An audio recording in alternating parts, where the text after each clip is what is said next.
Anong naiisip mo pag narinig mo ang salitang kalikasan? Maganda ba? Maganda pa ba? O mapapailing ka na lang? Masasabi mong isa sa pinakamahalaga sa buhay ng isang tao ay ang tinatawag nating kalikasan. Halos karamihan sa pangangailangan natin ay kaya nitong maibigay. Pero pagmasdan mo ang mga nasa paligid mo, anong nakikita mo?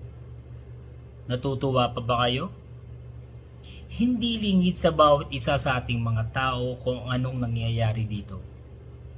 Mabahong simoy ng hangin, sirang mga tanawin, sakuna dito, sakuna doon. Anong nga ba ang dahilan ng lahat ng ito?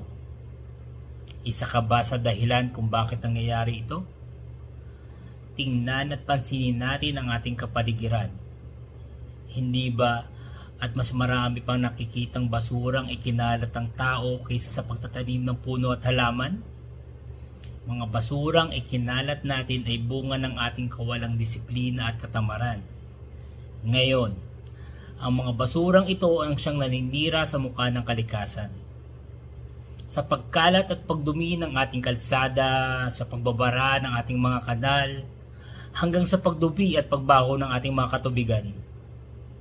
Sa atin namang mga kabundukan, ang kulay berde nitong suot-suot ay unti-unting nahuhubad dahil sa paglapastangan ng mga tao. Sa malawakang iligal na pagputol ng mga puno hanggang sa pagkakaingin na nagiging sanhi ng malaking sunog at sa ating kabundukan. At masakit pa, hindi na makatulong sa pagsapit ng tag-ulan na nagdudulot ng matinding baha. Bakit ba napakahirap para sa atin na alagaan ng kalikasan at maintindihan kung anong kahalagahan nito?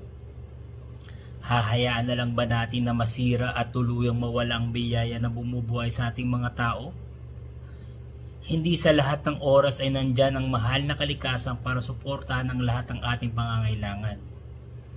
Hindi ba't kay sarap manirahan sa isang kapaligirang may masaganang kalikasan? May magagawa pa tayo para mapigilan ng tuluyan itong pagkawasak at pagkasira. Kaya tayong mga tao, kilos na, pangalagaan at ingatan natin ang ating kalikasan. Kaya natin to, hindi pa huli ang lahat.